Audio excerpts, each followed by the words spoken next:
Hello students, how are you? I hope all of you are fine. Students, today we are going to discuss a new topic of chapter alternating current, that is LR circuit. Now, an alternating circuit which contain a resistance and reactance. ठीक है, एक ऐसा circuit जिसमें एक क्या हो आपका inductor हो और एक रेजिस्टर हो, तो इस सर्किट को हम कंबाइन नेम देते हैं एलआर सर्किट या आरएल सर्किट, हम दोनों बोल सकते हैं। तो लेट अस सपोज दो कंपोनेंट है, एक रेजिस्टेंस और एक इंडक्टर, दोनों को सीरीज में कंबाइन किया गया है एंड इसके अक्रॉस एक पोटेंशियल ड्रॉप या पोटेंशियल डिफरेंस हम क्या करते हैं, अप्लाई करते हैं and that is let us suppose ये पोटेंशियल जो डिफरेंस है that is V is equal to V not sine omega t। जैसे हम क्या करेंगे, इसमें पोटेंशियल ड्रॉप इसके क्रॉस अप्लाई करेंगे तो एक करंट फ्लो होगा इसमें, let us suppose instant current जो है इसमें I फ्लो हो रहा है।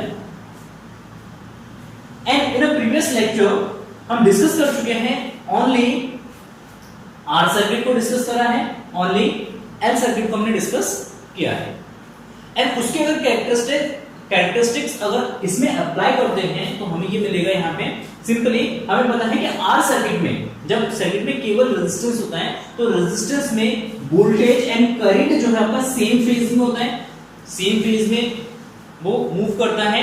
जैसे जैसे करंट इंक्रीज होता है वैसे वैसे आपका वोल्टेज इंक्रीज होता है, या जैसे जैसे वोल्टेज इंक्रीज होता है उसी के साथ साथ आपका करंट भी इंक्रीज होता है। तो रेजिस्टेंस आर में करंट एंड वोल्टेज जो है आपका सेम फेज में होता है। बट अगर हम इंडक्टर की बात करते हैं, इस इंडक्टर में हमने ये ऑब्जर्व किया है, ये एक्सपीरियंस किया है कि इंडक्टर के केस में आपका वोल्टेज पहले मैक्सिमम में पहुंचता है और उसके बाद आपका करंट फिर इंक्रीज होता है। फिर जैसे ही करंट आपका मैक्सिमम में पहुंच जाता है, वोल्टेज आपका जीरो हो जाता है, फिर वोल्टेज करंट धीरे धीरे डिक्रीज होता है, फिर वोल्टेज आपका इंक्रीज करता है। तो इसका मतलब है कि वोल्टेज एंड करंट के बीच में एक फेज डिफरेंस होता है और वो फेज डिफरेंस होता है पाई बाय 2 का। इट मींस इंडक्टर के केस में आपका वोल्टेज क्या होता है, पाई बाय 2, पाई बाय, या हम ऐसे कह सकते हैं कि इंडक्टर में करंट जो है वो पाई बाय 2 लैग बिहाइंड होता है वोल्टेज से। ठीक है, तो यहां पे सिंपली हम ये लिख सकते हैं फर्स्ट केस में in resistance current I and voltage VR। Let us suppose इसके अक्रॉस वोल्टेज जो है वो कितना है, VR है। लेट अस सपोज इसके अक्रॉस वोल्टेज जो है वो आपका VL है। ठीक है, तो in a resistance current I and voltage are in same phase, दोनों यहां पे आपका सेम फेज में होता है, कोई फेज डिफरेंस इसमें आपको नहीं मिलेगा। एंड सेकंड केस में अगर हम इंडक्टर के केस में बात करते हैं, in inductor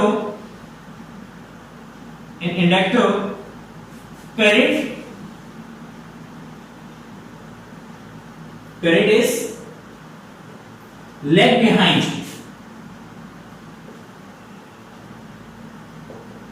by voltage, current I is pi by 2 lag behind by the voltage VL। ठीक है, तो वोल्टेज VL से करंट जो है वो पाई बाय 2 का लैग बिहाइंड होता है, पाई बाय 2 पीछे होता है।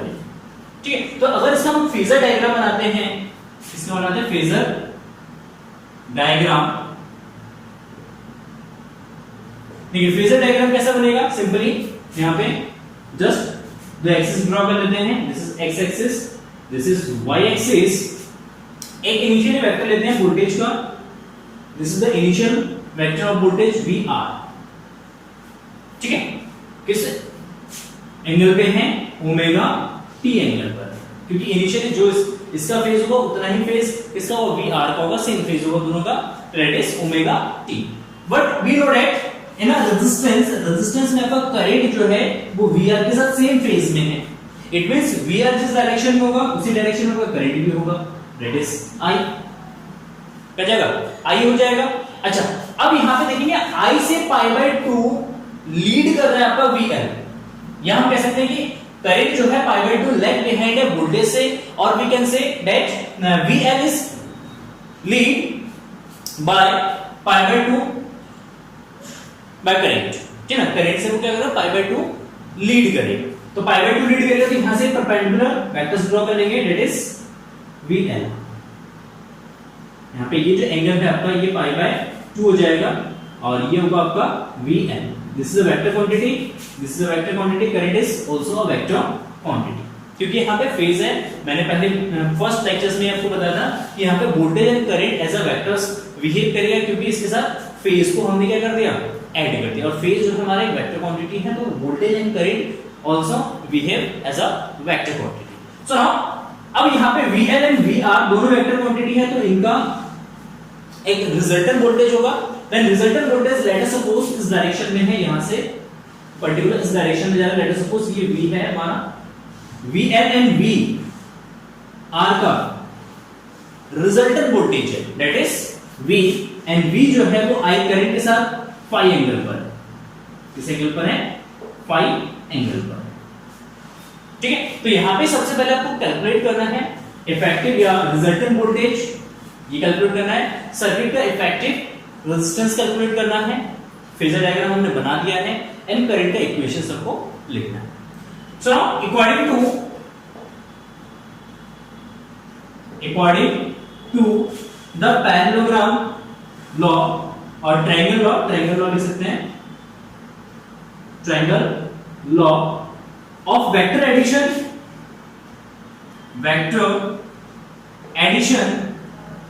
देखिए वेक्टर एडिशन के ट्रायंगल्स लॉ के हिसाब से अगर देखेंगे तो V जो है इन दोनों के सम के इक्वल होगा, means vector V is equal to vector VR plus vector VL, vector VL। Is it clear? चलो, तो रिजल्टेंट magnitude of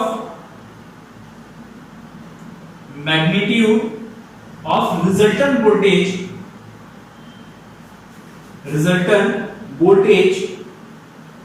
ठीक है, रिजल्टेंट वोल्टेज का मैग्नीट्यूड क्या होगा, that is V is equal to root of VR का square plus VL का square according to Pythagoras theorem. क्योंकि ये दोनों 90 पे हैं, VL एंड VR क्या एक दूसरे पे 90 डिग्री पे हैं, जब ये 90 डिग्री पे होगा तो according to Pythagoras theorem the resultant magnitude of voltage that is root of VR का स्क्वायर प्लस VL का square. So now we know that VR according to Ohm's law, VR is what, according to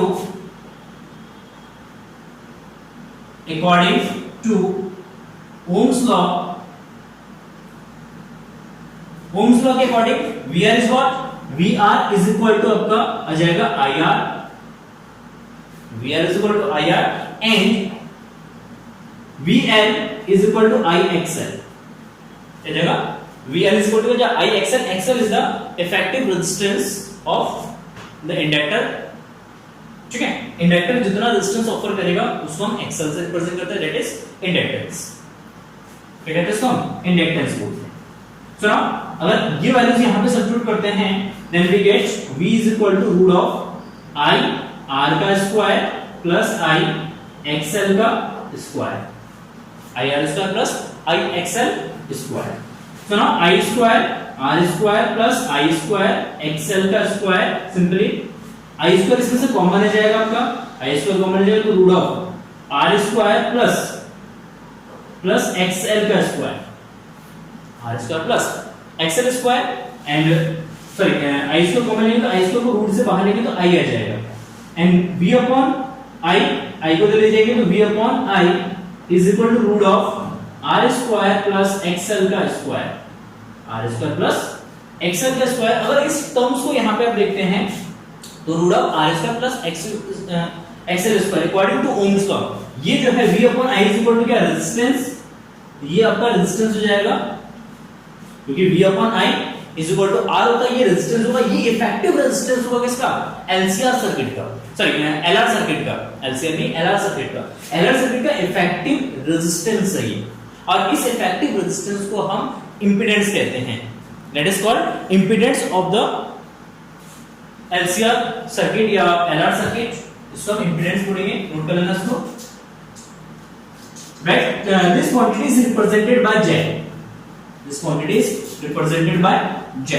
Z से represented होगा, and we can write here that V by I is equal to Z, and Z is equal to root of R square plus XL का square, R square plus XL square.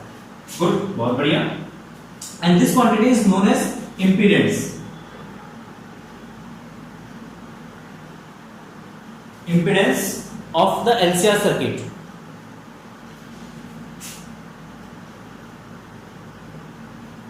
इसको impedance बोलते हैं। Impedance means, इसको अगर define करेंगे, the total effective resistance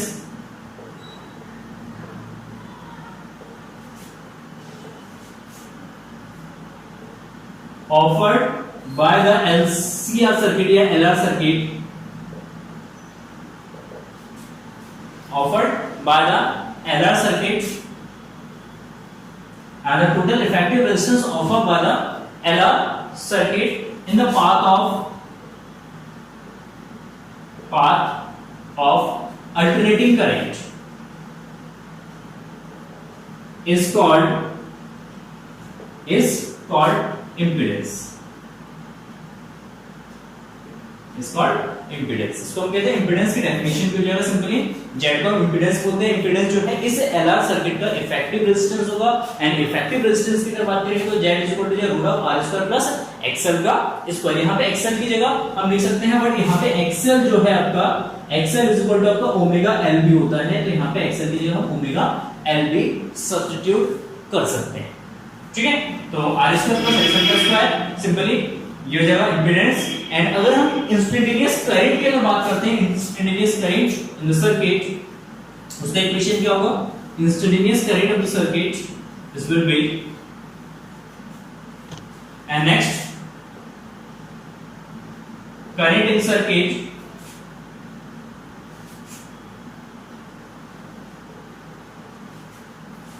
current in circuit में current कितना होगा? That is I, equation of current I is equal to what? I is equal to I naught sin omega t minus phi। लिखेंगे I is equal to I naught sin omega t minus phi, क्योंकि यहाँ पे जो current है वो total voltage V से वो क्या होगा? phi एंगल लेग बिहाइंड होगा। फाई एंगल क्या होगा? या फाई फेज में वो लेग बिहाइंड करेगा, तो इस केस में यहाँ पे करंट का इक्वेशन लिखेंगे, लेग बिहाइंड है तो उस केस में इक्वेशन माइनस का लिखा जाता है। तो I is equal to I naught sin omega t minus phi and voltage V is equal to V naught sin omega t। एक तो ये पेयर बना सकते हैं, और हम इसका दूसरा पेयर भी बना सकते हैं इक्वेशंस का, दैट इज अगर V is equal to है V naught sin omega t plus phi, अगर वो करंट से फाई एंगल लीड कर रहा है, अगर वो करंट से फाई एंगल लीड करेगा, देन करंट वोल्टेज का इक्वेशन जो है V naught sin omega t plus phi and current is equal to हो जाएगा I naught sin omega t। ठीक है, ये भी इक्वेशंस लिख सकते हैं, ये वाला इक्वेशंस मतलब पेयर ऑफ इक्वेशंस लिख सकते हैं, ये वाला पेयर भी पॉसिबल है, ये वाला पेयर भी पॉसिबल है, दोनों इक्वेशंस आपका करेक्ट। ठीक है, तो इसमें सेम बात है कि यहाँ पे आपको रिप्रेजेंट ये शो करना है कि करंट जो है लेग बिहाइंड है बाय फाई फेज से, और यहाँ पे वोल्टेज आपका लीड कर रहा है फाई एंगल से बाय करंट से। ठीक, तो this is the LR circuit. बहुत ही सिंपल सर्किट है, बहुत ही इसमें देखिए सर्किट में बेसिकली हमें कैलकुलेट क्या करना होता है, सिंपली इसको समझ लेते हैं। तो सर्किट में आपको सिंपली एक तो आपको फेजर डायग्राम बनाना है, दूसरा आपको वोल्टेज रिजल्टेंट वोल्टेज निकालना है, थर्ड करंट निकालना है, एंड फोर्थ आपका उसका इंपीडेंस निकालना है, जेड निकालना है, वैल्यू ऑफ जेड। ठीक है, क्लियर है? सो नाउ नोट डाउन करो उसको, फिर नेक्स्ट देखते हैं। Next circuit is CR circuit या आरसी सर्किट, आरसी सर्किट जिसमें केवल एक कैपेसिटर होगा और एक रेजिस्टेंस होगा, तो उसको बोलेंगे हम आरसी सर्किट। कहां यूज होता है RC circuit? RC circuit basically आप देखेंगे तो आपका जो फैन है, आपका कूलर है, ये जो सर्किट होते हैं ये आपका आरसी सर्किट होता है, क्योंकि इसमें आपका कैपेसिटर लगा होता है और जो कॉइल है, मोटर का जो कॉइल है वो कॉइल आपका बेसिकली क्या होता है, उसमें रेजिस्टेंस होता है, तो उसका रेजिस्टेंस हो गया, कैपेसिटर उसके साथ हम क्या कर रहे हैं, ऐड कर रहे हैं, तो उसका कैपेसिटेंस हो गया, तो ये हमारा सर्किट जो बनेगा वो आपका आरसी सर्किट बनेगा, ठीक है। या जैसे आपके घर में ट्यूबलाइट है, ट्यूबलाइट में भी आपने देखा होगा एक कैपेसिटर या कंडेंसर उसमें यूज किया जाता है, तो कंडेंसर हमने किसके साथ यूज किया, एक बल्ब के साथ यूज किया है, ठीक है ना, रॉड लाइट के साथ यूज किया है, तो उसके साथ कैपेसिटर होगा वो आपका सी हो गया, ठीक है ना। और रॉड का अपना क्या होगा, जो रॉड लाइट है आपके घर में वो क्या होगा, उसका अपना एक रेजिस्टेंस भी होगा, तो वो पूरा कंप्लीट सर्किट क्या कहलाता है, उसका आरसी सर्किट होता है, ठीक है। तो ये कुछ बहुत सारे एग्जांपल्स मिल जाएंगे आपको आपके अराउंड में, तो आप देख लीजिएगा उसको। देखिए सीआर सर्किट, सीआर सर्किट में बेसिकली आपका एक कैपेसिटर होता है, इसमें आपका क्या होगा, कैपेसिटर होगा, एंड इस कैपेसिटर के साथ आपका एक रेजिस्टेंस कनेक्टेड होता है, और इसके साथ लेट अस सपोज एक हमने अल्टरनेटिंग वोल्टेज कनेक्ट किया या source of alternating source connect कर दिया है, इसका voltage let us suppose V V0 sin omega t।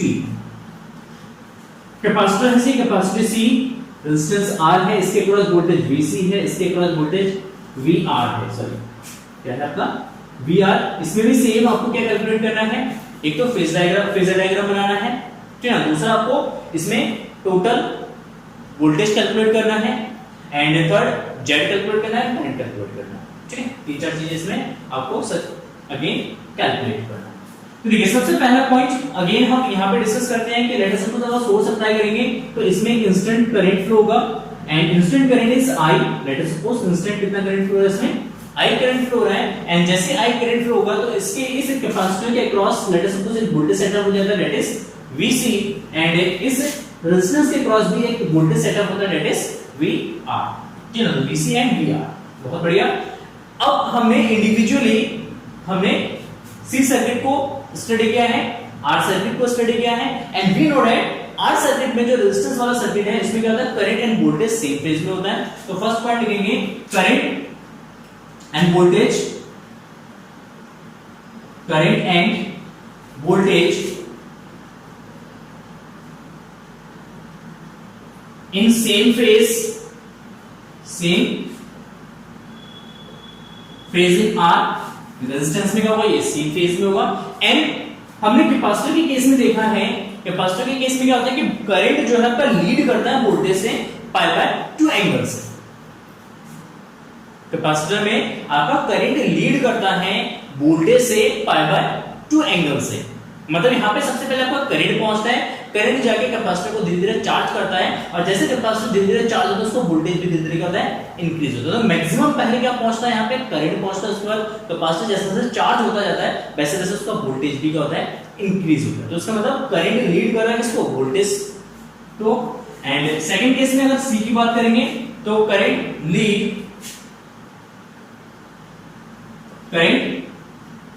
Lead the voltage by pi by 2 phase, phase में पाई बाय 2 क्या होता है, वो लीड कर रहा है। कौन सा वोल्टेज, VC वोल्टेज, लिख दो VC वोल्टेज, यहाँ पे VR वोल्टेज, ठीक है।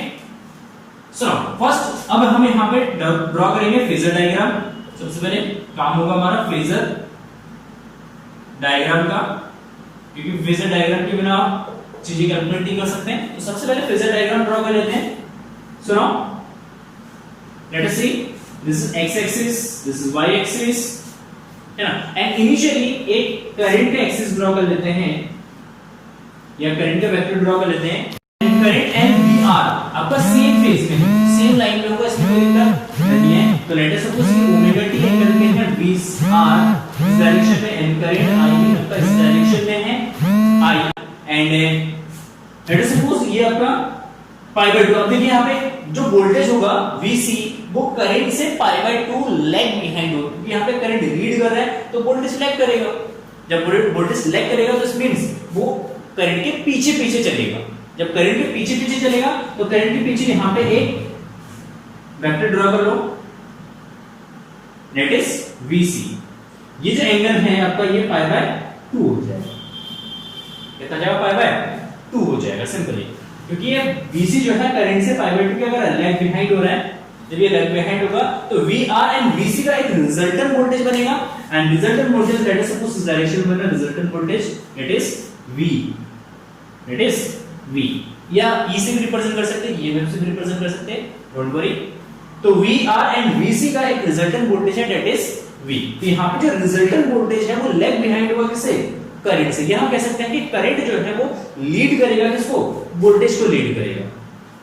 ओके, सुनो,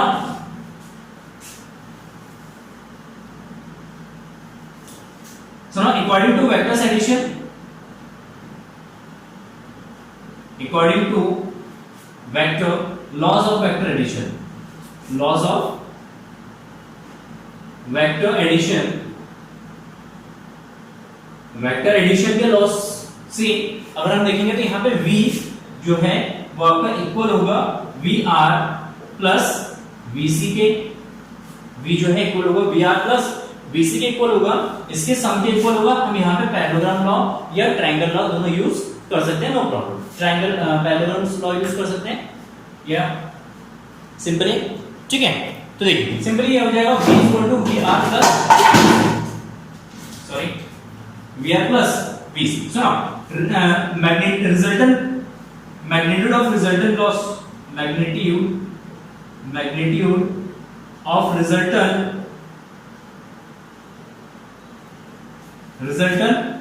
voltage,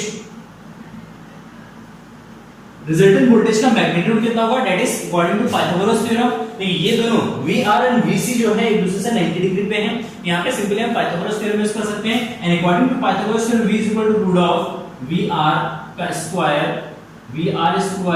minus sorry plus VC का square, VR square plus VC का स्क्वायर सिंपली। ठीक है, ये आपका रिजल्टेंट वोल्टेज आ जाएगा। यहां से इससे हम रिजल्टेंट वोल्टेज कैलकुलेट कर सकते हैं, no problem. And what we know that VR is equal to होता है आपका IR, VR is equal to आपका IR हो जाएगा, and VC is equal to आपका IXC। वर्ड यहाँ पे XC जो है आपका that is called capacitance। XC जो है यहाँ पे आपका इक्वल टू हो जाएगा, XC is equal to जाएगा सिंपली 1 by ओमेगा C।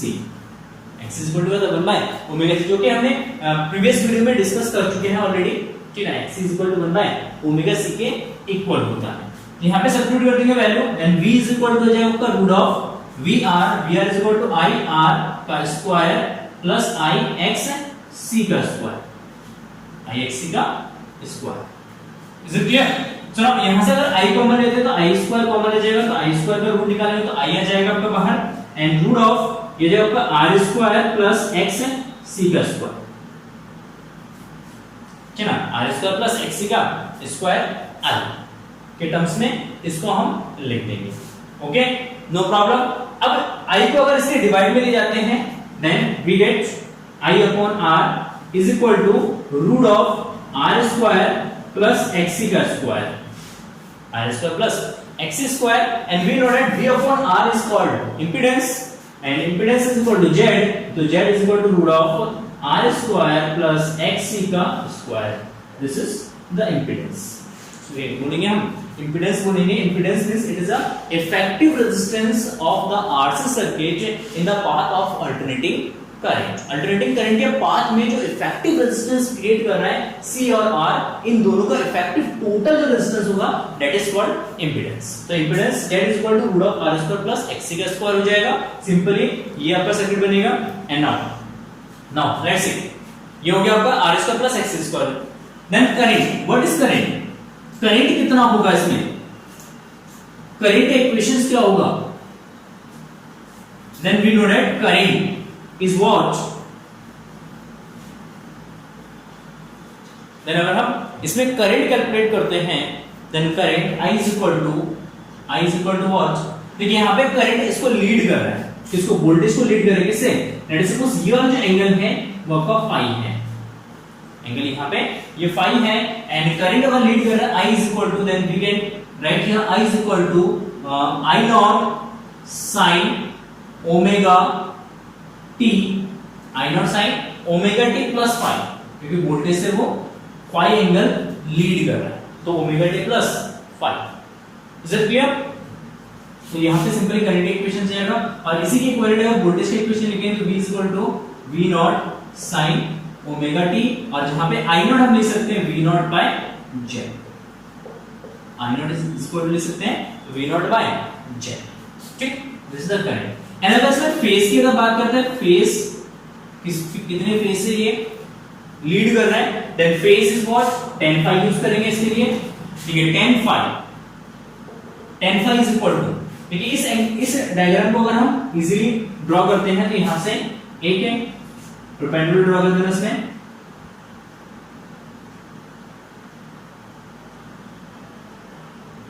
ऐसे ड्रॉ करो।